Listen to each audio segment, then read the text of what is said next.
por aqui hoje. A gente vai falar sobre um tema muito interessante, gosto muito, talvez um pouco polêmico, gera um pouco de preconceito, de medo, que é sobre saúde mental no processo de emagrecimento.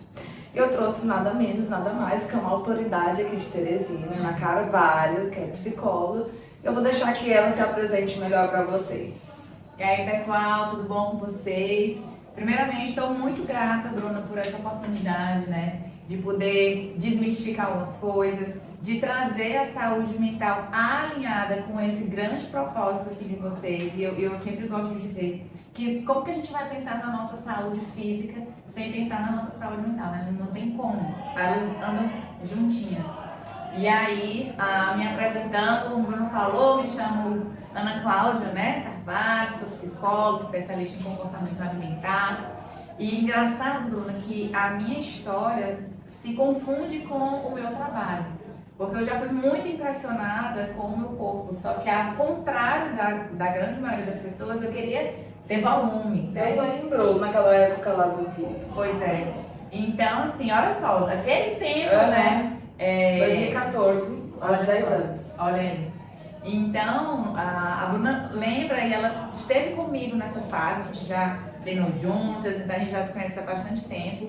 E ali eu desenvolvi uma relação com a comida muito disfuncional, porque eu queria ter um corpo que não era meu, eu queria ter uma rotina que muitas vezes não dava pra mim. E tudo isso atrapalhava bastante, né? Então eu passei a ter medo da comida, eu passei a ser muito presa dentro desse universo de saúde. E aí depois de muita terapia, né? As pessoas pensam que a gente não faz terapia não, a gente faz, pelo contrário, a gente precisa. Então são muitas vidas que a gente ajuda, que a gente acolhe, então eu preciso também estar sendo cuidada por um profissional. E indo com nutricionistas com uma abordagem mais integrativa, né? Então eu ressignifiquei essa relação com o meu corpo, entendendo o que de fato é saúde. E aí consegui o tal do corpo que eu queria, mas a cabeça estava completamente assim, disfuncional, né? Então hoje é muito satisfatório para mim ajudar mulheres, homens, pessoas que querem investir nesse corpo, nessa saúde, mas com um olhar assim de liberdade, né? Não de prisão. E olhando aquela coisa realmente integrativa. Eu sempre falo muito que o emagrecimento ele é multifatorial. A gente tem uma tendência a achar que é muito simples, né? Porque assim, o nosso corpo ele responde ao emagrecimento a partir de algumas condutas. Então a gente precisa gastar mais energia, consumir menos, criar um déficit calórico. Isso realmente a nível fisiológico é o que precisa acontecer. Mas entre fazer isso e emagrecer, existe uma lacuna muito grande que vai te permitir ou não viver esse processo. E aí, o que é que eu sempre falo para os alunos, para as meninas, fiz uma aulinha falando sobre isso, né, de forma bem superficial, é que a nossa cabeça, tudo começa aqui na mente. Se ela não estiver boa, se ela não estiver bem, a gente não vai conseguir organizar a nossa vida para colocar essas rotinas, essas condutas que são, né, necessárias no emagrecimento de forma saudável, de forma leve. Porque emagrecer, né, criar um novo hábito para emagrecer, mudar aquilo que a gente já faz, é um fator de estresse. Então, assim, não é uma tarefa simples. Então, a vida não vai parar pra gente emagrecer. Sempre vão ter seus filhos, a sua casa, os problemas, o estresse. Mas você tem que aprender a lidar com isso, né, mentalmente. Então, a nossa cabeça, nossa mente, né, eu acredito que ela tem uma capacidade, assim como o nosso corpo, né, de forma natural, e a gente treina ela para lidar com os estresses, com os estímulos que recebe. Então, assim, tudo vai acontecer igual, só que a forma como a gente interpreta é diferente a partir do quê? Das nossas rotas mentais, né? De como a gente percebe aquilo, como a gente lida, qual ponto de vista a gente usa, né? Então, assim, realmente, eu acredito que a psicologia, ela faz um treinamento da mente, né? Uma renovação para você, quando as coisas bater, você não receber com aquele impacto que seja negativo, né? Porque a vida ela pode ter várias interpretações, né? Você pode ver uma coisa por várias perspectivas, é aquela história de o copo meio cheio ou meio vazio. Então, às vezes, a gente tem que aprender a criar uma nova narrativa na nossa cabeça. E, assim, na vida real, a gente não aprende isso, né? Assim, na escola, com os nossos pais, muitas vezes eles também não aprenderam, eles sofrem. Então, a gente não cria essa habilidade de treinar nossa mente para receber esses estímulos, que pode ser estressores ou não, né? Aquela história, o treino para você pode ser muito chato, para outra pessoa pode ser uma satisfação. Então, eu acredito que realmente seja um tema muito importante, que vai ajudar muitas pessoas. E agora eu vou começar aqui a fazer perguntas, né, que são bem pertinentes ao emagrecimento para Ana. Acredito que vocês também, né, tenham essas dúvidas. Eu tenho também, então assim, eu vou aprender também aqui agora. E aí a gente vai começar. A primeira coisa que eu quero saber é, Ana, o que é comer, a diferença entre perder o controle e comer algo que eu gosto e a compulsão alimentar, que muitas vezes alguém fala assim, eu tenho compulsão alimentar. Então qual é a diferença disso? Tá. Assim, só recapitulando um pouquinho antes da tua fala, para entrar nesse assunto, que é muito importante e assim, é preciso deixar bem claro realmente a diferença, é que quando você estava falando, né, a vida não vai parar porque a gente emagrecer. Realmente a nossa vida não para porque a gente quer, para a gente poder alcançar algum objetivo. E eu sempre falo, gente, o processo de mudança de comportamento alimentar, né, seja para emagrecimento ou para qualquer outro objetivo, ele fala da nossa vida. Então, a maneira como a gente pensa, a maneira como a gente interpreta as nossas situações é construído desde a nossa infância. Então, por isso que é um processo complexo, é um processo difícil, né? Não é só aquela história do no pain, no gain, né? Do foco. Ok, muitas pessoas têm foco, mas quando a gente traz essa questão da mente, assim, como é que ela interpreta? Como é que ela pensa, né? Quais são, trazendo logo um pouco mais a psicologia, quais são essas crenças que ela tem, os sabotadores. Então, tudo isso, quando a gente vai resgatar, não é mais sobre comida, não é sobre peso, é sobre a história de vida dela. Então, por isso que é complexo e difícil, né? Além dessas questões fisiológicas aí que você falou, ainda tem todo esse outro campo. E aí, vamos lá para a pergunta, a diferença de compulsão para o comer muito, assim, tá, perder o controle de uma coisa Pronto, seguinte. Primeiro, quando a gente fala de compulsão alimentar, né, a gente está falando de um transtorno alimentar. Então, transtorno de compulsão alimentar. E isso é uma doença mental. Se a gente vai lá no DSM-5, né, que é o manual de transtornos, né, de doenças, então a gente vai ver lá compulsão alimentar. Para a gente ter um critério de transtorno alimentar, a gente tem uma série de fatores, de comportamentos e de período que tem que estar inserido. E o que é que difere, assim, Ana, para eu tô com o meu paciente, estou com o meu aluno ali, ele fala que estou com compulsão, como é que eu rapidamente consigo identificar? Primeiro, um episódio de compulsão alimentar, ele não é orientado para um alimento específico. Geralmente fala assim, eu comi muito doce. Ou então eu fui na hamburgueria, eu comi um hambúrguer, uma batata, não sei o que, ou então na pizzaria. Não, ele não é orientado para um alimento específico.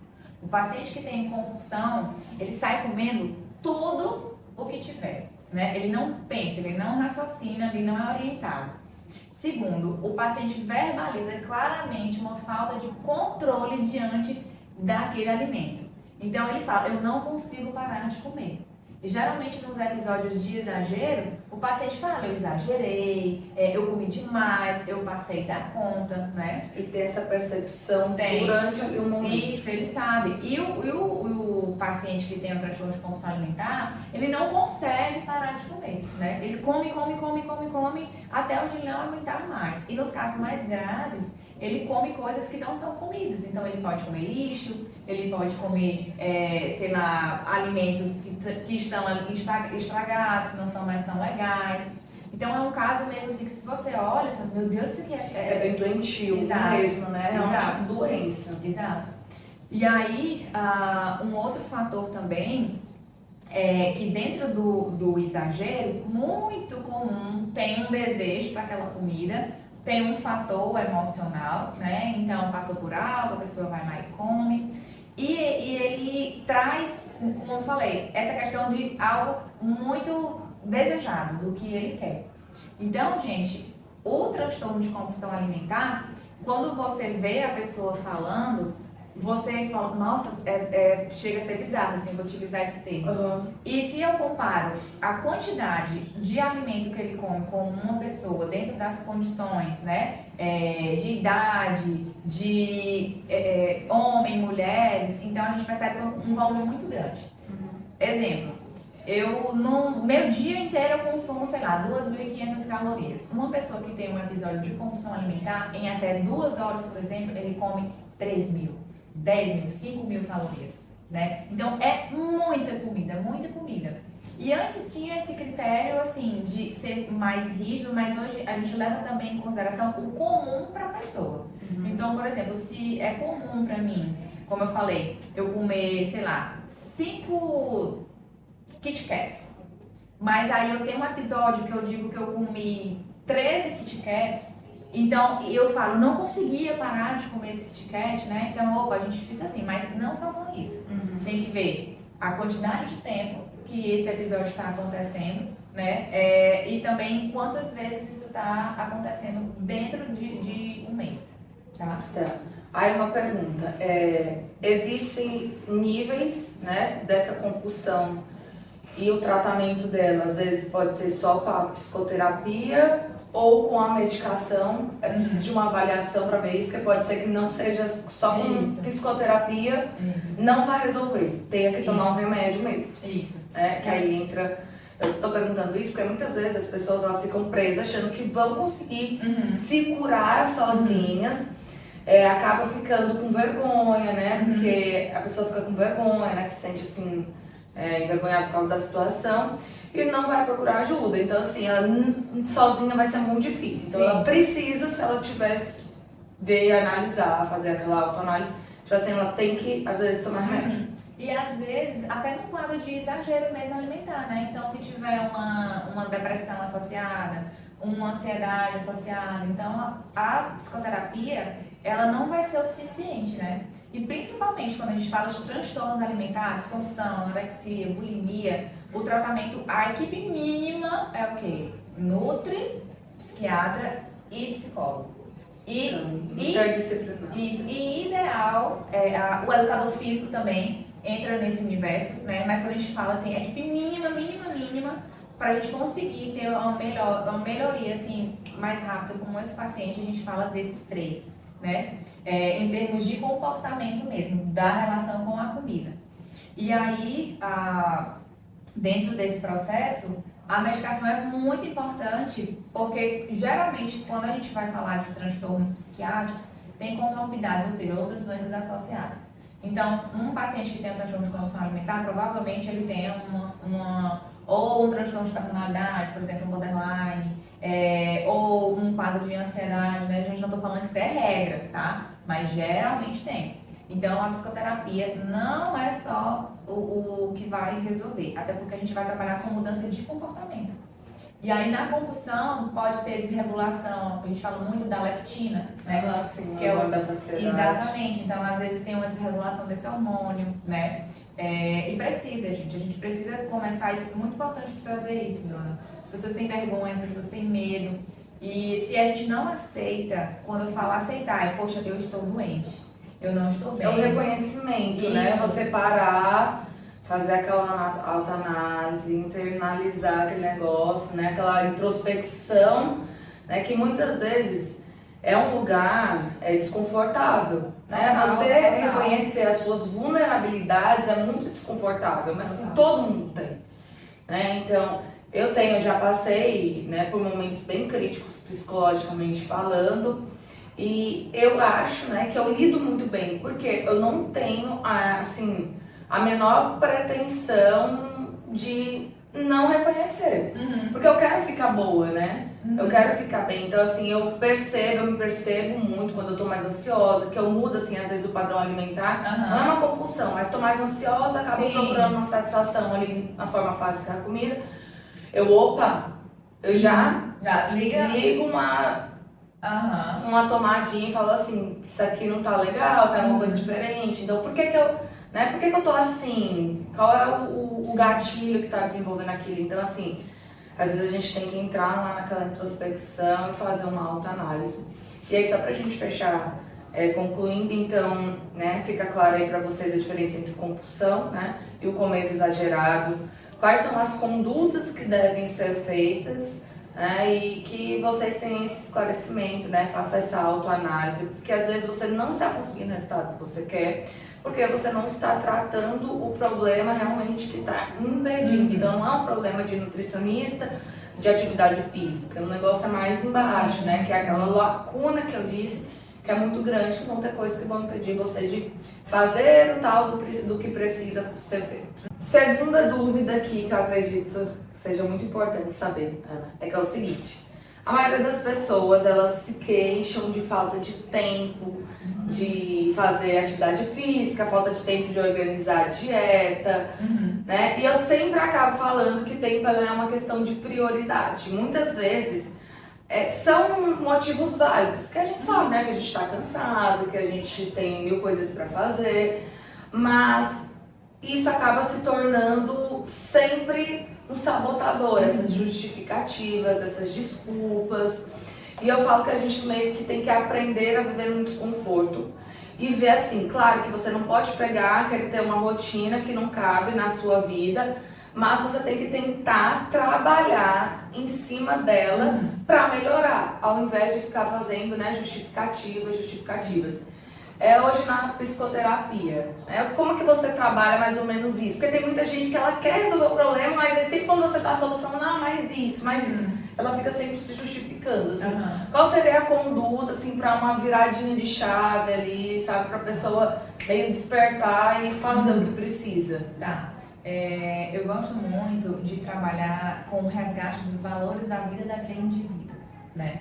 Então, o que é isso, né? Resgatar os valores de vida. Então, como você disse, a gente tem muitas obrigações, a gente tem várias coisas para demandar. Então, mães, pessoas que são pais, enfim, né? Que cuidam de seus pais, tem muitos adultos que são cuidadores, enfim.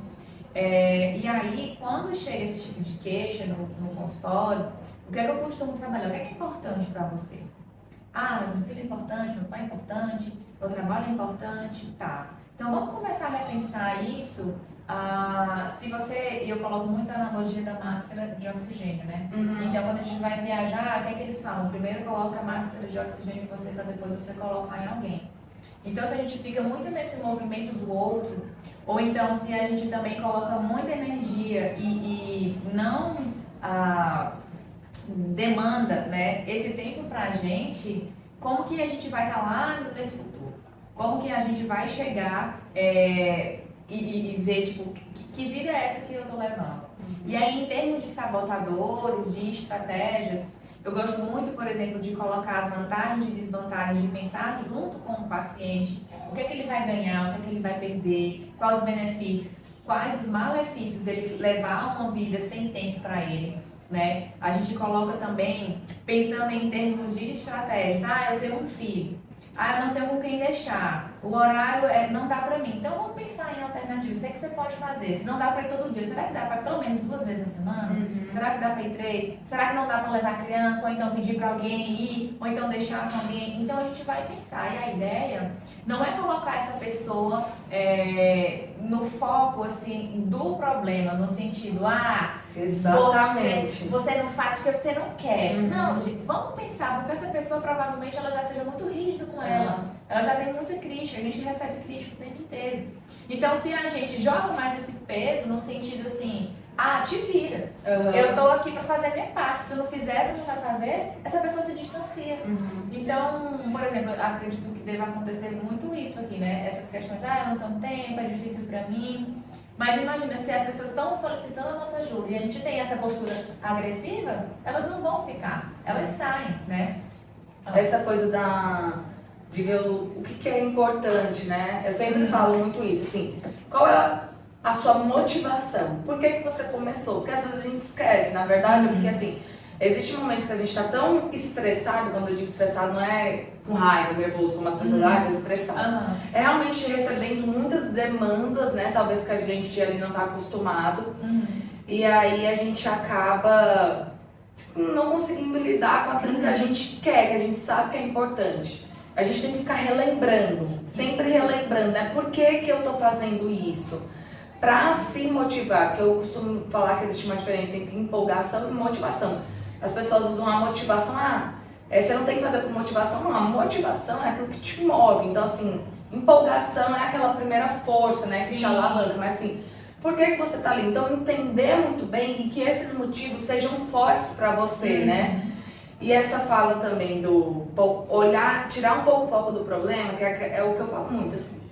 Beleza, a gente já tem a situação, como que a gente resolve? Exato. Como que a gente consegue melhorar, né? Então, assim, é o ponto de vista que a gente tem. A gente sempre tem um olhar muito negativo para as coisas, né? Sempre de ficar olhando pro lado ruim, Então, como é que você pode fazer? E às vezes, o mínimo é o máximo que a gente pode fazer. Assim, eu brinco assim, eu tenho uma hashtag treino todo dia. Mas eu falo que a gente só melhora aquilo que a gente começa. Então, hoje pode ser que isso não seja uma realidade. Mas se você começar a se organizar, vai ser. Por quê? Ao mesmo tempo, eu também eu tenho uma abordagem mais dura, mais incisiva, no sentido de... A pessoa chega pra mim e fala assim, olha, eu não tenho tempo de treinar, eu não tenho tempo de fazer isso, eu não tenho tempo de fazer aquilo. E aí, dentro dessa visão de o que é que você tá fazendo por você? Você tá olhando pros outros e não tá cuidando da principal ferramenta, que é você.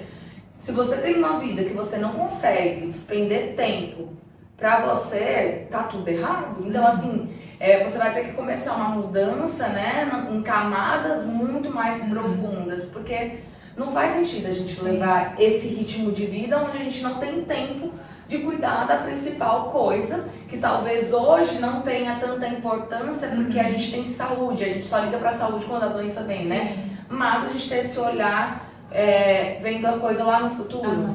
E assim, Bruno, quando tu falou da motivação, é muito legal, porque o que é motivação? Um motivo para agir.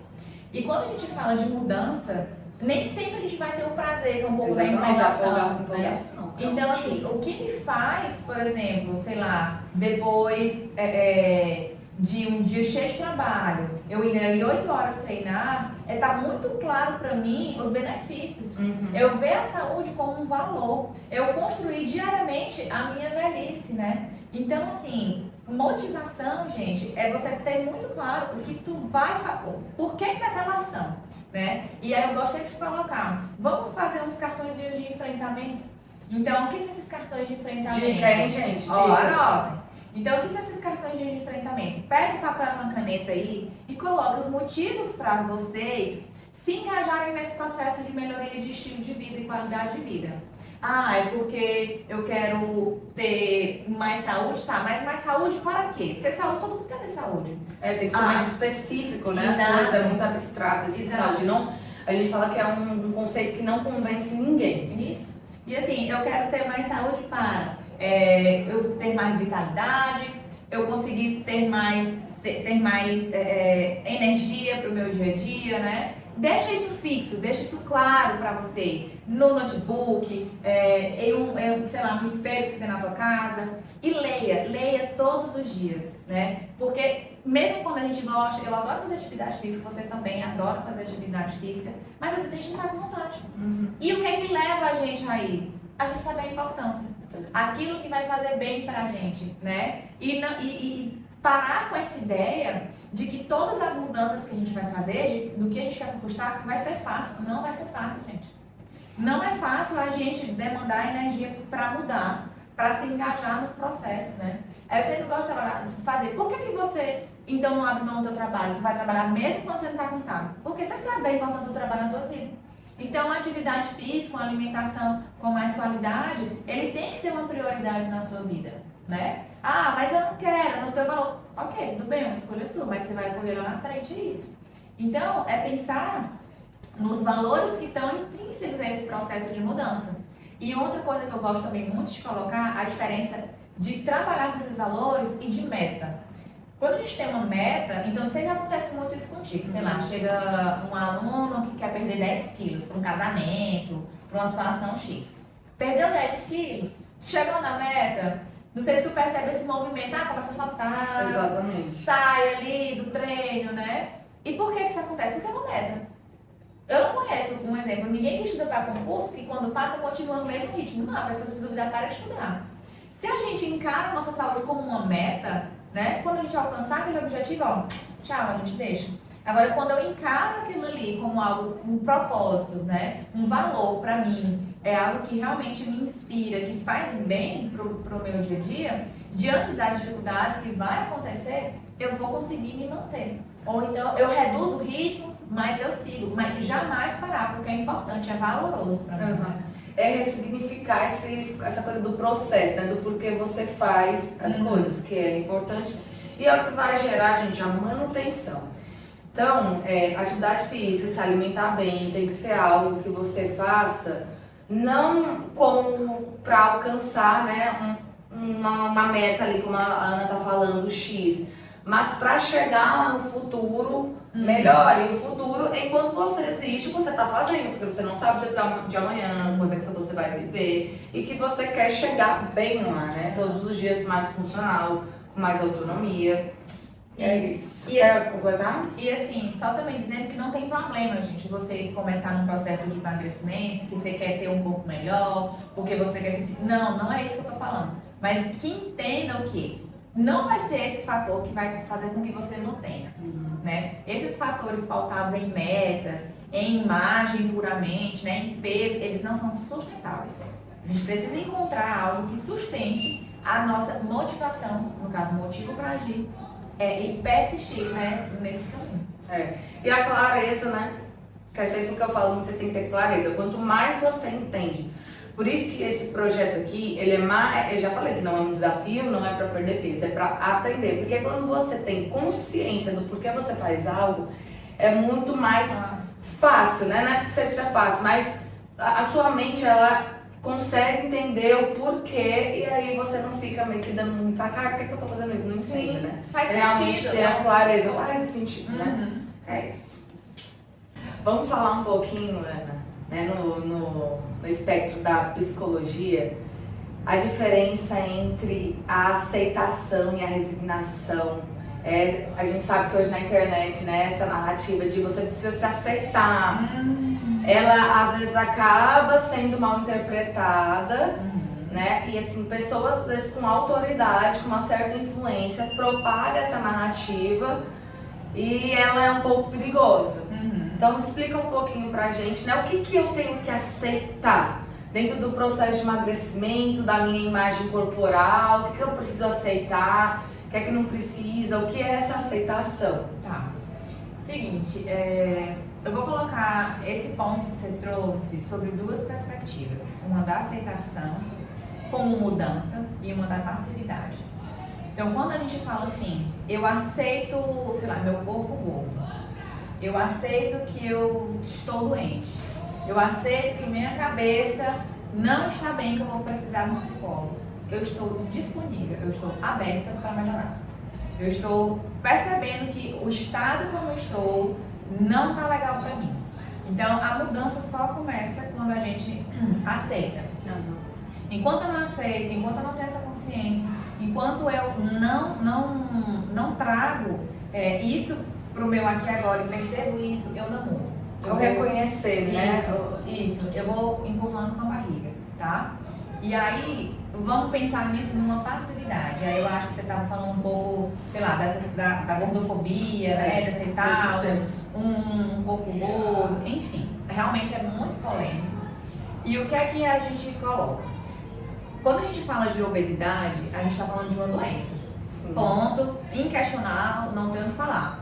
Uma doença que, se não for cuidada, pode gerar comorbidades, vários prejuízos. E só um minutinho para parar a sua fala, a gente tem que ficar muito atento, porque assim, gente, o que leva à obesidade? Existem fatores genéticos, claramente, óbvio, quem estuda, né, esse ponto aí vai entender isso, mas as condutas e o comportamento principalmente. Então assim, ninguém se torna obeso do dia para a noite. Então essa pessoa, ela começa a adotar estilo de vida que não é legal, né, que é prejudicial. Ela começa a ter um aumento de peso esse aumento de peso, ele chega no sobrepeso, esse sobrepeso começa a gerar mudanças metabólicas que vão favorecer, né, a pessoa a engordar cada vez mais. Então, quanto mais você engorda, mais tendência a favorecimento você tem.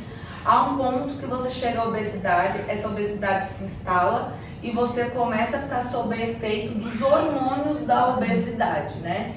Então, é sempre um ponto que, quanto antes a gente ter esse conhecimento, aceitar que seria o quê? Esse turnover, né, de, poxa, meus hábitos não estão bons, aonde eles vão me levar, né? Pra depois aí, com o negócio começar a andar. Pode continuar. E assim, a gente tem, ok, vamos pensar no indivíduo que é gordo, porém é um indivíduo que come com qualidade, é um indivíduo ativo, é um indivíduo que não é sedentário, mas essa pessoa, ao olharem para ela, já vão dizer, é doente, é gordo porque quer. Agora vamos pensar numa pessoa que é magra, que come tudo que quer, a hora que quer, não tem uma alimentação com qualidade, é uma pessoa que é extremamente sedentária, fuma, bebe, né, tem um sono péssimo, ninguém nunca vai questionar essa pessoa, porque ela é magra. Então, quando a gente fala da gordofobia, a gente está falando o quê? De um preconceito a indivíduos com corpos gordos, né? E uma passada de pano, vamos dizer assim, para quem é magro.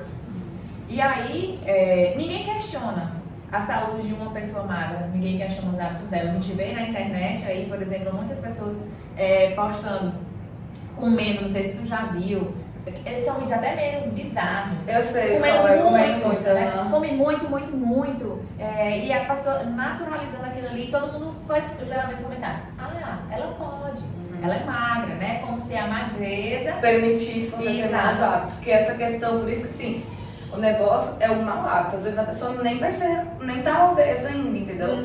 E porque ela não tem favorecimento genético, porque ela ainda não ficou exposta há muito tempo desses maus hábitos. Isso. Então ela nem é questionada, realmente. Exato. E ela não é questionada. Mas aí quando a gente vai para essa aceitação, também, por exemplo, influências, né, que trabalham com isso, que são gordas, geralmente elas mostram um corpo livre. E tem um movimento, né, muito grande chamado Movimento Corpo Livre. E o que é que aquelas pessoas falam? Eu sempre tenho muito cuidado disso. Não é que a gente está permitindo que essas pessoas vivam com a obesidade, até porque a grande maioria delas, elas nem retratam muito como é o estilo de vida delas. Elas só colocam o quê? Um corpo gordo, usando a roupa que quer, sendo feliz, dançando, né? Enfim, elas têm a liberdade. E isso, um corpo magro, um corpo gordo, qualquer tipo de corpo tem esse direito.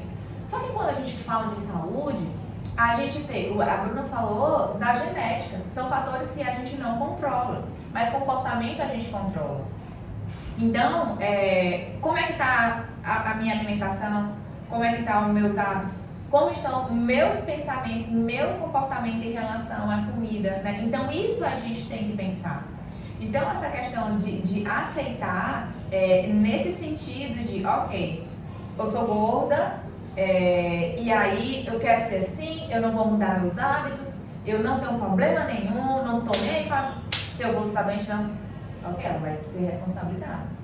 Assim também como tem pessoas magras que falam, ah, Bruna, não tô nem aí, eu sou magra, eu posso. Eu já escutei isso, eu já escutei pessoas, né, falando que, não me importo não, eu só quero emagrecer, se eu ficar magra eu vou comer tudo que eu quero, estando magra. Então isso não é saudável, né? E a gente também, enquanto profissional, não dá para permitir uma postura dessa de negligência com a saúde só porque a pessoa tem um corpo magro, né? Então a magreza não é sinônimo de saúde. E quando a gente fala assim, tem até algum termo, né? O obeso saudável. Mas como é que vai ser um obeso saudável se ele já tem uma doença? Ele tem uma condição, né? Mas se a gente começar a mudar os comportamentos, os hábitos, provavelmente ele vai ter uma perda de peso e o foco é nessa qualidade de vida dessa pessoa. Quando a gente vê um cardiopata, né, a gente não vê aquela pessoa como um cardiopata, como um doente em si. Não, ele tem uma condição. Então vamos trabalhar seu estilo de vida, sua qualidade de vida para você melhorar. Assim como quem tem, sei lá, uma pessoa que tem um transtorno de ansiedade. Ela não vai ficar se identificando o tempo inteiro, eu sou uma pessoa ansiosa, como se fosse uma carteirinha, né? A gente vai trabalhar.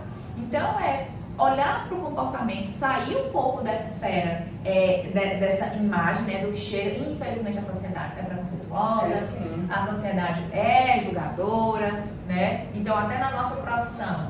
Então provavelmente, Bruna, se você fosse uma treinadora gorda, mesmo com todo o teu know-how, com a tua experiência, com os resultados que você apresenta, provavelmente você não teria tanta credibilidade. Sim. Então imagina aí vamos pensar, eu como psicóloga, sei lá, tendo um transtorno de personalidade, ou então eu sendo uma pessoa que já tentou suicídio. Então, não, eu não vou ser psicóloga, se ela já tentou, então a cabeça dela é fraca, ela não nem se ajuda. Então a gente tem que sair um pouco dessa bolha, desses estigmas, desses preconceitos, e entender esse indivíduo, entender esse sujeito, e claro, tem comportamentos que não dá, são comportamentos prejudiciais à saúde, são pensamentos que são prejudiciais.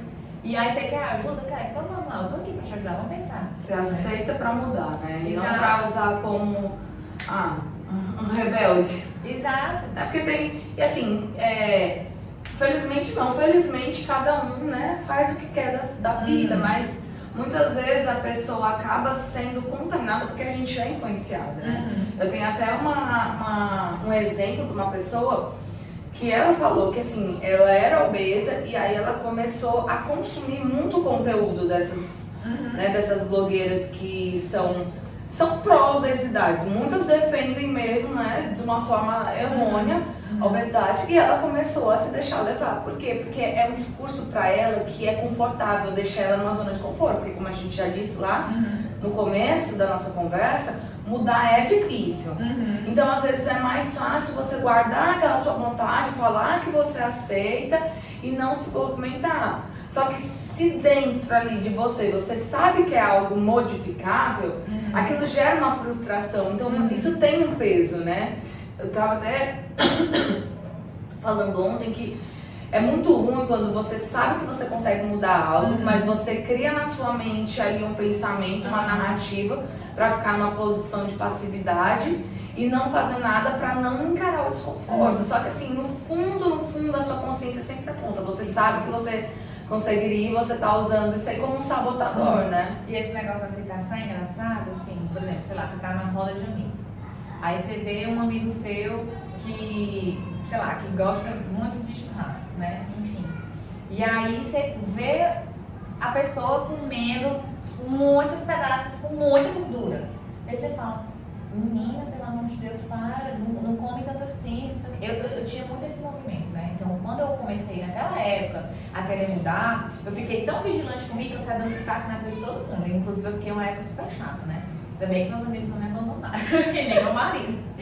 Mas eu ficava, era dessas. Só que hoje em dia eu não, assim, enfim, não ando falando mais. Mas você percebe. E essa pessoa, às vezes, ela traz isso, não, eu quero comer porque eu gosto, eu quero.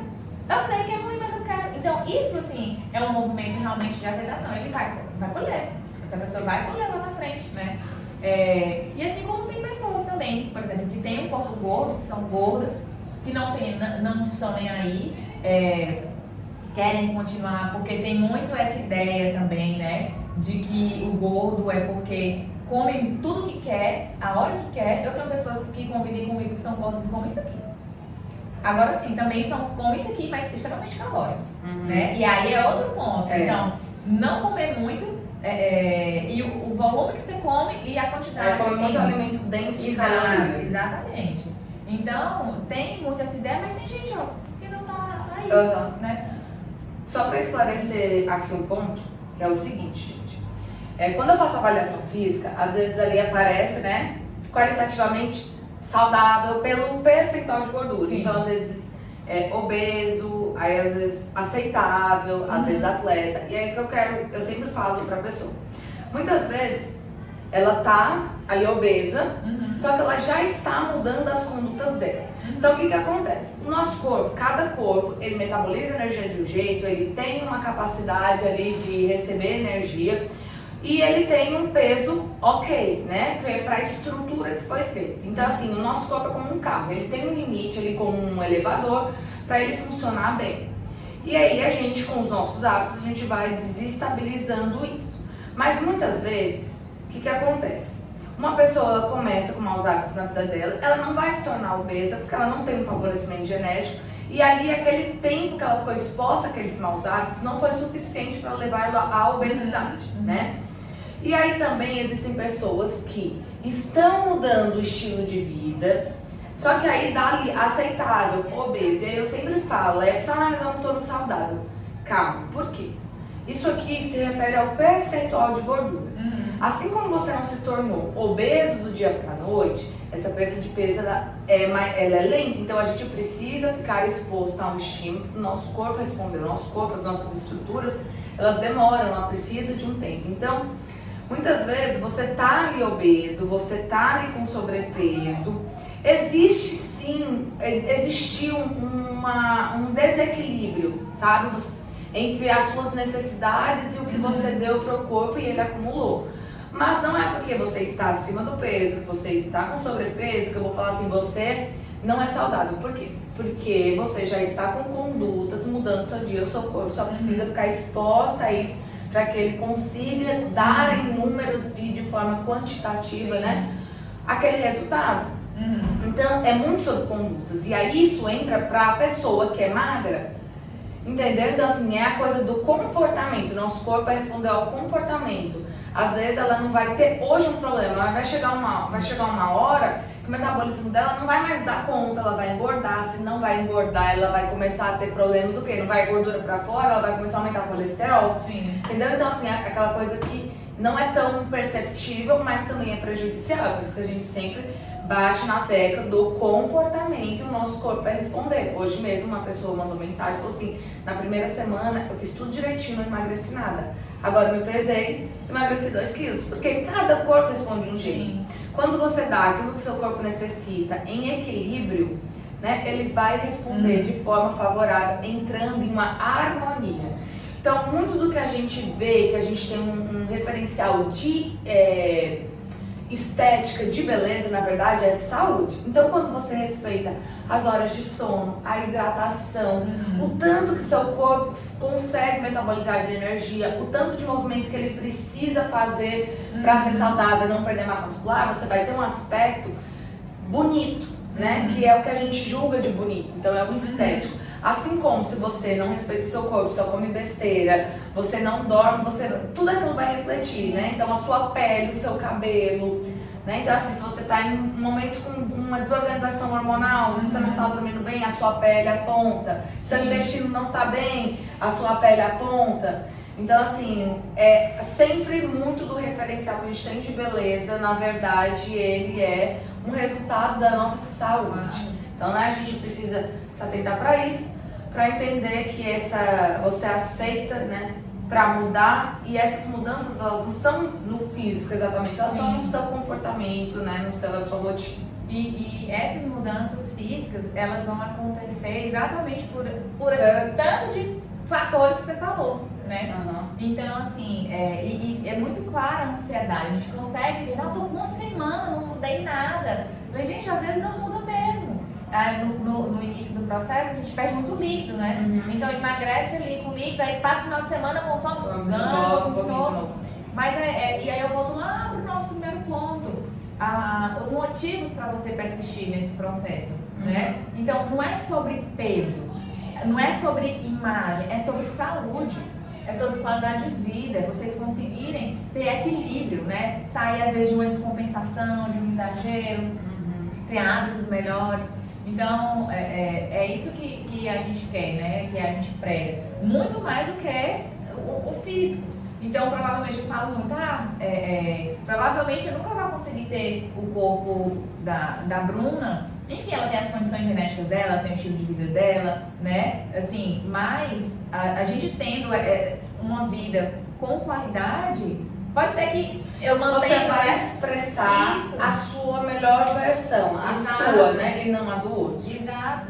E aí, assim, é fazer um pouquinho por vez, né? E não pensar no agora. Trabalho, vá fazendo. Siga seu caminho, seu equilíbrio, sem exagero, que uma hora vocês estão bem. Ótimo. A gente vai aqui para nossa última perguntinha, que é o último tema, que é muito recorrente uma condição que vem crescendo na pandemia, muita gente desenvolveu, que é a depressão e a ansiedade. O que eu quero que você esclareça pra gente? Quais são, né, os sintomas, como identificar, né, um transtorno de ansiedade, uma depressão, e por que essas condições elas estão relacionadas ao ganho de peso, ao sobrepeso, elas têm, né, uma relação. Sempre a obesidade ela vem acompanhada ali, às vezes, uma depressão, de uma ansiedade, ou a gente não sabe ainda se a ansiedade e a depressão, né, que é acompanhada ali. Né? Qual que é esse movimento? O que acontece? Parece um pouquinho pra gente. Tá. Quando a gente fala desses transtornos, né, a gente fala de algo que precisa ser levado realmente em consideração, visto com respeito. E eu sempre falo, você não é melhor, aliás, você não é pior do que ninguém por estar em uma condição dessa. Então eu costumo dizer, você não é depressivo, você não é ansioso, você está. Né? É uma condição no momento. Se você trata, a tendência é que você melhore, né? E aí dentro desse processo de emagrecimento, como por exemplo que uma ansiedade ou uma depressão pode prejudicar? Primeiro, fazendo uma diferença, a ansiedade, imagina que você vive o tempo inteiro no futuro. Mas se acontecer isso e se acontecer aquilo, e lembrando também que a ansiedade é um sentimento natural nosso, né? Então, vamos lá voltar à pré-história, né? No tempo das cavernas. A gente comia o que a gente caçava. Então, se a gente saísse para caçar sem ansiedade, sem ter medo, receio, a gente ia ser morto por um bicho, né? Ou um ataque, enfim. E o que aconteceu? A gente evoluiu, a vida evoluiu, mas parece que essa ansiedade permaneceu. Então, a ansiedade é como se fosse um medo de algo irreal, de uma situação que não existe. Então a gente pensa, a gente projeta, a gente se coloca em situações que não são reais, né? E não estou falando de preocupação, tá? Então preocupação é estar ocupar minha mente com algo. E é normal, gente. Agora, quando isso atrapalha, interfere no dia a dia, aí a gente precisa começar a cuidar. E como que essa ansiedade interfere nesse processo? Às vezes eu estou no meu trabalho, o meu chefe quer que eu apresente um projeto semana que vem. E eu fico tão nervosa, eu fico com tanto medo daquele momento, então eu começo a descontar, a comer em tudo que vem na minha frente, né? Ou então eu vou fazer uma viagem e eu fico extremamente insegura com o que vai acontecer. Então desregula sono, né? Ansiedade afeta sono. Ansiedade afeta a gente no nosso desenvolvimento das atividades do dia a dia. Então, esse transtorno, essa antecipação, né, dos fatos, e muitas vezes irreais, né, a grande maioria são projeções, eles interferem nesse sentido, né? No raciocínio, né, na organização. Eu faço tratamento, né, medicamentoso para ansiedade, sou extremamente ansiosa, hipocondríaca, então assim, essa parte da doença, né, como eu tenho uma doença autoimune, ela acaba muito mexendo comigo no sentido de, e se, no futuro, medo de morrer, medo de ter algum problema mais sério. E é uma coisa que é física mesmo, né? Tem o mental, que é a coisa que eu digo que eu consigo identificar. Eu começo, às vezes, a comer mais. Então, assim, eu começo a ter muito espasmo muscular. Tipo um bolo na garganta, um nó na garganta, palpitação. Às vezes eu tenho aquelas crises de pânico mesmo. Sim. Né, tá bem controlado, faz um tempo, depois que eu comecei a tomar a medicação mesmo e começar a me perceber mais, eu fico mais tranquila. E eu sempre venho num movimento da mente, tipo, não precisa disso. Né? Vem nos pensamentos, é como se eu viesse com um escudo e por que eu tô preocupada com isso, entendeu? E se acontecer? Mas se acontecer algo, vai ter isso, entendeu? Esse movimento. Mas é incrível como tem o efeito físico mesmo, sabe? Daquela perna mole, de você não conseguir se concentrar, às vezes, em fazer a coisa. Às vezes você chega, né? Muitas vezes aconteceu comigo o quê? Eu sabia o que é que eu ia comer quando eu chegasse em casa, mas eu tava tão ansiosa, então aquele estresse, aquele cortisol alto, só queria dopamina, né? Que é aquela satisfação, assim, o cérebro ele sabe. Onde é que você vai encontrar de forma fácil? Satisfação da comida, né? Que foi um grande problema, uma grande barreira para eu conseguir, não emagrecer, porque emagrecer eu emagrecia, mas assim, conseguir fazer as condutas de forma leve, né? Então assim, foi um momento ruim. E eu identificava muito, eu consigo identificar garganta mais travada. E assim, a ansiedade, né, quando vem em crise de forma mais intensa, ela não fica só na cabeça, né? Então vem no corpo mesmo. Então, tem gente que fica com a mão suada, tem isso da taquicardia, né? Às vezes a pessoa tem uma certa irritabilidade também, então tem pessoas, às vezes até se camufla um pouco, porque na depressão às vezes também pode ter essa não somente aquele humor deprimido, aquela pessoa apática, mas ela pode se apresentar com irritabilidade também, né?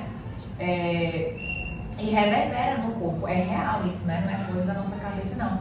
E aí tu falou de um ponto chave. Dentro da terapia, como que a gente vai trabalhar essa identificação do pensamento? Tem uma técnica que a gente chama RPD, que é Registro de Pensamento Disfuncional. Então a gente vai ensinar o paciente a identificar esses pensamentos e a questionar esses pensamentos. Então a terapia é ensinar você a ser seu próprio terapeuta, né? Isso dentro da TCC, que é a abordagem que eu atendo.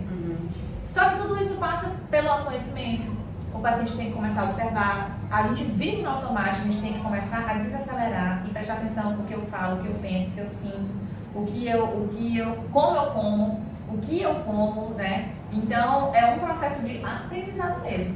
Eu tenho uma maneira de existir, né? De me comportar, eu vou ressignificar e vou reaprender. Então, o manejo da ansiedade tá totalmente ligado ao autoconhecimento. Porque aí você fala, eu começo a perceber, mas o que você começa a perceber? Tu começou a identificar e sentir. Em mim se apresenta assim. E aí, dentro disso quando eu percebo que eu tô ficando com esse bolo aqui, qual é a estratégia que eu utilizo? Será que eu vou conversar com alguém? Ou então, eu tô aqui no estratégio, então eu vou treinar um pouquinho, fazer um cardio ali para liberar um pouco dessa energia, né? Então, é saber também utilizar as estratégias, porque muita gente consegue identificar, mas o que eu vou fazer depois? Exatamente isso. O exercício físico para mim é realmente uma forma de extravasar. Por quê?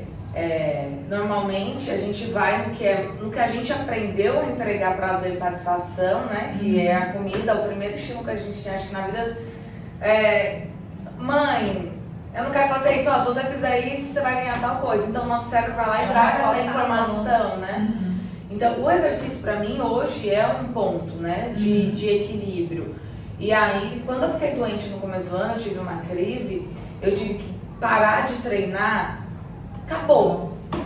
Foi muito, assim, foi horrível. Então, assim, de uma doença que eu tinha, eu parei de treinar, saiu uma fibromialgia. Porque eu fiquei tão estressada, tão preocupada, eu não tinha ponto, assim, pra extravasar. Sim. E aí eu já tava com meus hábitos alimentares muito bem estruturados, então eu não via mais como uma forma de satisfação ali comer.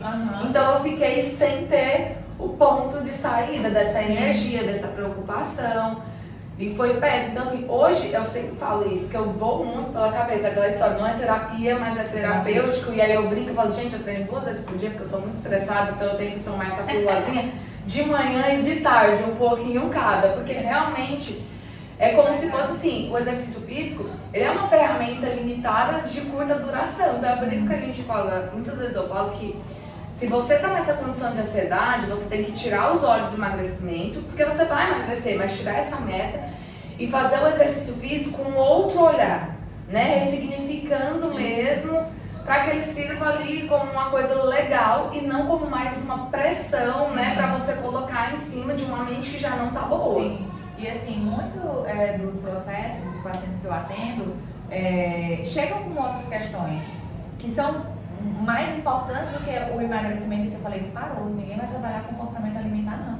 A gente vai estruturar esse casamento, a gente vai melhorar essa ansiedade, a gente vai melhorar esse humor, porque não anda, não adianta. É como se a gente quisesse construir um prédio sem uma base fortalecida. Exatamente. Então a gente precisa melhorar o que está desestruturado aqui para depois a gente conseguir ir para a parte do emagrecimento e da melhora da relação com a comida, né? Porque o comer e o treinar é a ponta do iceberg, isso, né? Exatamente. Você tem que ter toda uma rotina, um pensamento que sustente esse comportamento, essa rotina.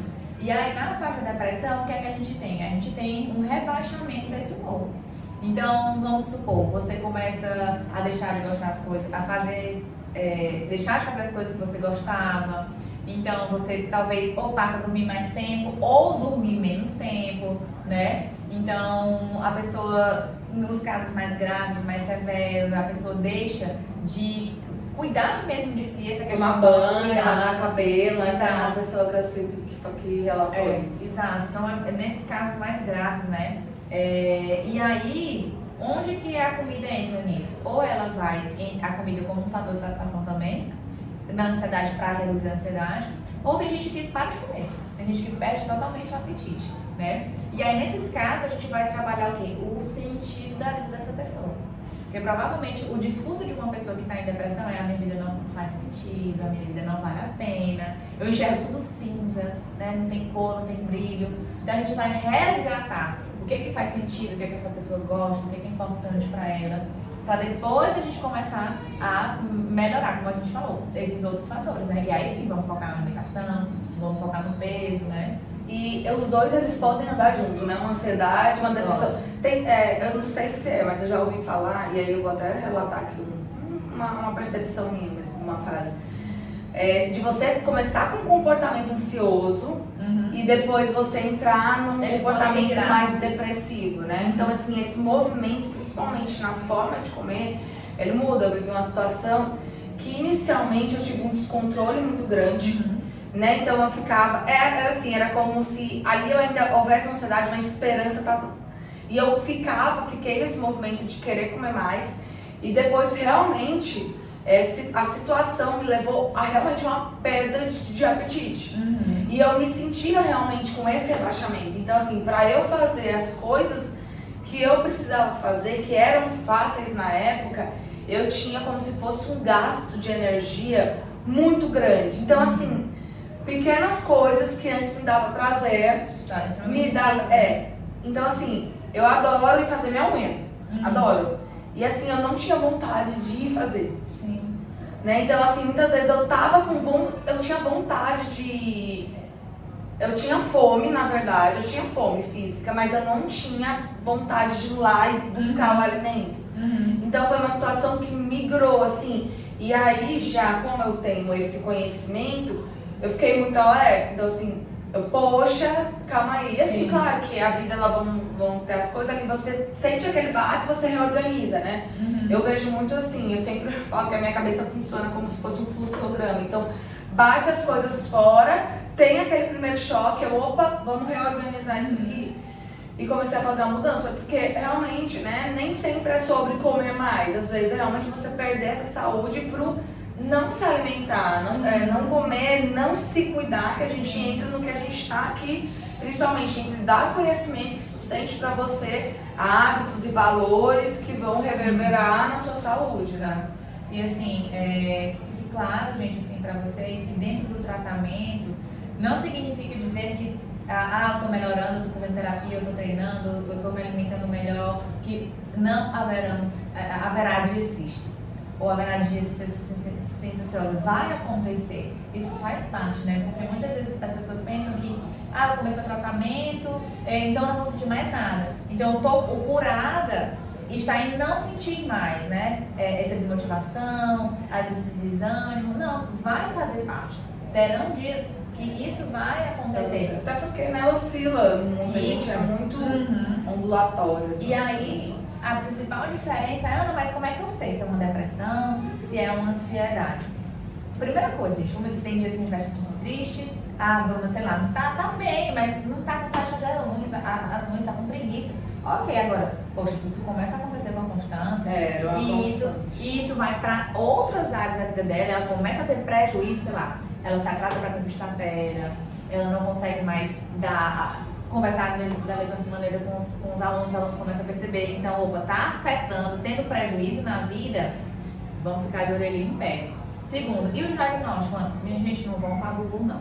Procurem profissionais, né? Então, vão psiquiatra, vão psicólogo, tá? Procurem ajuda especializadas, porque muitas vezes, nesse movimento, né, de tentar melhorar sozinha, a coisa vai crescendo, vai piorando, e aí aquele buraco que estava assim desse tamanho, ele vai ficando desse tamanho. Então é muito mais fácil a gente conseguir subir em algo que está um buraco pequenininho do que a gente subir um buraco que já está muito fundo, né? E a gente não precisa ser super-herói, super-heroína, né? A gente tem dificuldades, nós temos vulnerabilidades também. Então tá tudo certo a gente ficar triste, a gente ficar ansioso, tá? E se esses sintomas persistirem, ficarem com intensidade, trazendo prejuízo para o corpo profissional, para ajudar e tratar. Tem tratamento, gente, tá?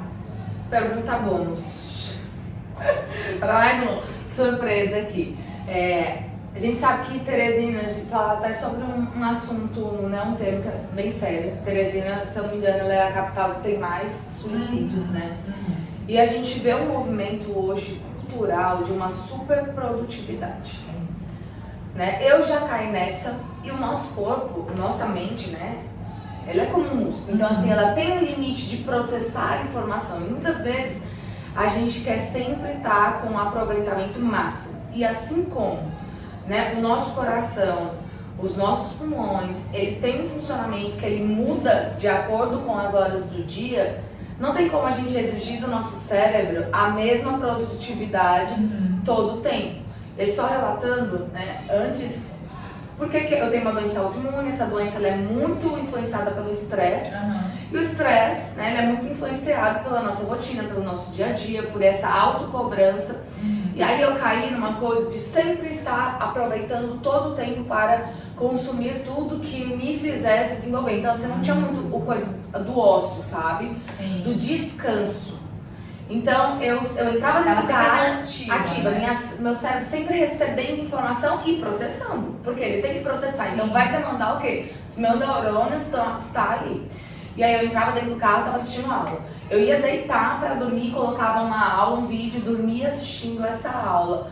Eu tava sempre no celular, não tinha... Claro que não é pra gente passar o dia inteiro vendo bobeira, mas assim, tudo tinha que ser algo que me fizesse desenvolver, entendeu? De uma forma séria, não podia ter nenhuma futilidade, alguma coisa. E isso trouxe pra mim um desequilíbrio emocional que me fez adoecer primeiro mentalmente. E eu fiquei muito resistente, às vezes assim, eu já tinha um comportamento, né, ansioso, até porque isso era já de ansiedade. E eu adoeci fisicamente mesmo, porque assim, o corpo ele falou, deu sinais. Você não parou, ele vai lá e vai conseguir parar, vai parar por mal. E aí, Ana, qual que é a sua visão sobre essa questão, né, dessa superprodutividade, como isso pode afetar, né, realmente a nossa vida de estar sempre recebendo estímulos incessantes no nosso dia a dia e não se dá o direito de ter um momento de repouso, de descanso, do ócio mesmo, sabe? Sem esse peso de, poxa, eu poderia estar fazendo algo para me desenvolver profissionalmente, pessoalmente. Assim, é engraçado que hoje as pessoas sentem culpa, né, quando estão descansando. Tem gente que não sabe descansar. Tem gente que sente culpa quando tá sem fazer nada, né? Se sente mal, como você falou, acha que tem que estar toda hora produzindo, tem que estar toda hora em atividade. Gente, a gente precisa de limites. Limites, né? Então, assim, ter hora para trabalhar, ter hora para descansar, tem hora também até para não fazer nada. Eu adoro ficar sem fazer nada. Eu amo. Porque assim, mas como assim que não gosta de fazer nada? Gente, é importante a gente não fazer nada. Quantas, às vezes até ideias, né? A gente, assim, tem... Exato, até a ideia do ócio criativo. Então, assim, se a gente não colocar limites, a gente se dá mal. E uma coisa que eu vejo muito que estimula esse processo é rede social. Você abre a rede social, por exemplo, eu estava fazendo um processo de mentoria agora. Então a gente termina consumindo muito conteúdo desse tipo, né? Então você vê profissionais e tal, você, nossa, que legal, você se inspira. Então você começa a ver uma galera no ritmo, né, muito acelerado. Gente que posta trabalhando não sei que horas, tem aquela história, produz enquanto os outros estão dormindo, trabalham, né? E depois fica doido. Aí eu falei, gente, como assim hora de dormir? Hora de dormir, hora de dormir não é hora de trabalhar, né? Então você vai, e o pior, tem um risco quando você faz isso, quando você gosta. Provavelmente tu tava nessa onda porque tu ama. Exatamente. É o workaholic. Hoje eu tenho que me controlar, mas hoje eu me culpava e hoje eu já não. Eu já entendo, eu já falo assim, eu tenho um limite e isso vai me lascar lá na frente. E assim, quando a gente faz uma coisa que a gente gosta, a gente se perde nisso, né? Ah, mas eu gosto, ah, mas eu tenho prazer, ah, mas é muito bom, mas tem que ter limite. Então, é muito difícil a gente, às vezes, só se dar conta, né, quando a gente tá muito mal. Mas pedir ajuda também pra isso, né? No sentido de sei lá, tiver vendo que eu tô conseguindo, ei, vamos conversar um pouquinho, desliga esse celular, vamos assistir um filme. Então hoje a gente tá o tempo inteiro conectado. E como você falou, a nossa cabeça tá toda hora processando isso gera estresse, isso gera ansiedade. Então, as comparações também com a vida das outras pessoas. Eita, mas fulano se formou esse ano, fulano já tá assim, olha onde eu já tô, olha o tanto de tempo que eu perdi. Gente, cada um tem seu processo, cada um tem sua história. E essa coisa do fulano, as pessoas, é incrível. Eu tenho muito essa coisa de autocobrança. E eu escrevi até um post esses dias, né, que a gente às vezes tem uma modéstia, não valoriza, né, as nossas vitórias, as nossas conquistas. A gente acaba sempre subestimando, sempre assim, não dando importância e minimizando, menosprezando. E aí, hoje em dia, eu já consigo ver isso, sabe? Então, poxa, eu tenho 29 anos, eu vim de uma família humilde, eu construí algo legal, uma carreira legal. Então, assim, eu já consigo reconhecer isso. Mas durante muito tempo, assim, há 2 anos, praticamente, eu falava com a minha terapeuta, eu falei, cara, sabe a sensação que eu tenho? Que eu tô numa corrida e eu tô sempre perdendo. Essa sensação, sabe? De você tá... É muito isso, sabe? Eu fico até arrepiada. Uma sensação de que eu tô numa corrida, eu tô sempre perdendo. Então, assim, eu quero fazer mais, e era o que me movimentava, sabe? E aí, eu comecei a ter mais essa consciência de, poxa, olha o que você já fez, olha o que você está fazendo, né? Eu ligava muito para as pessoas, então assim, as pessoas elas entram aqui, ficam 40 minutos, 1 hora e saem. As pessoas elas não sabem da sua vida, tudo que você faz.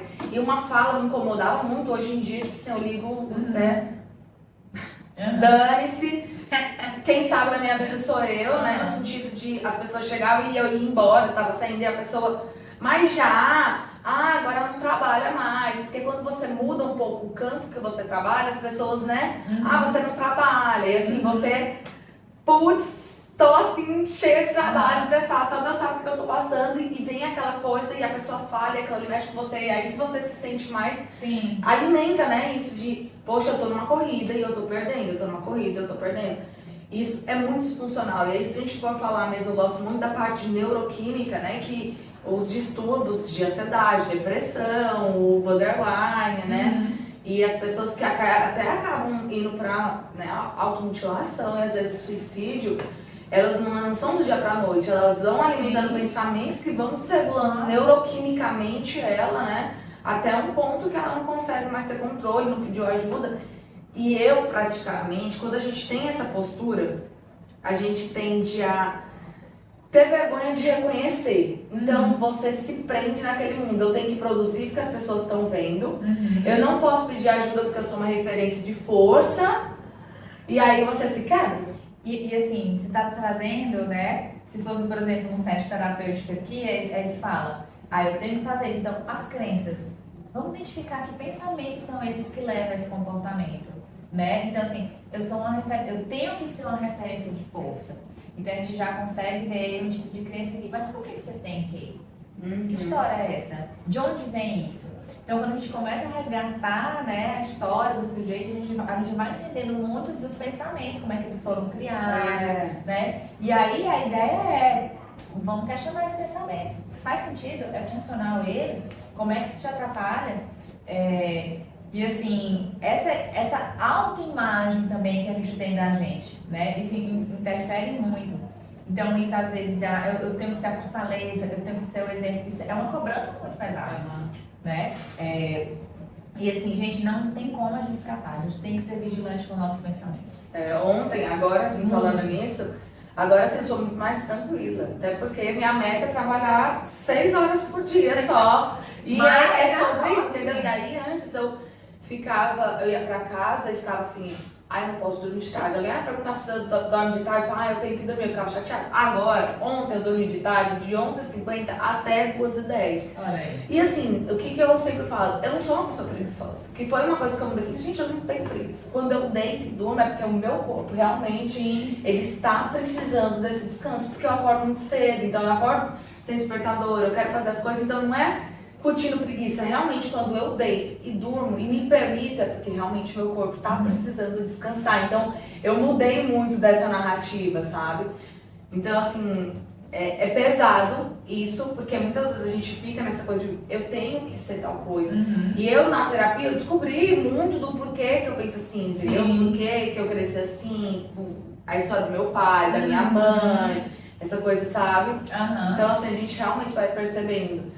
E o que você disse que a gente às vezes tem que aprender a ser o nosso próprio terapeuta, né? Vocês ensinam ali as condutas porque a gente está pensando ali, a gente dorme 6 horas, a gente está pensando 18 horas por dia, nossa cabeça está ligada. Então não tem uma pessoa vigilante, é a gente mesmo, né, que tem que cuidar.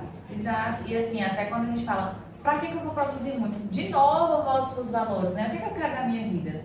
Qual a ideia de produtividade que eu tenho? Às vezes a gente trabalha 6 horas, mas a gente faz muita coisa. Do que eu trabalho 12, 16 horas por dia, eu não faço nada que minha cabeça está pilhada, né? E engraçado, assim, com essa questão do digital, do produto, eu também passei por um processo assim, de muita cobrança, né?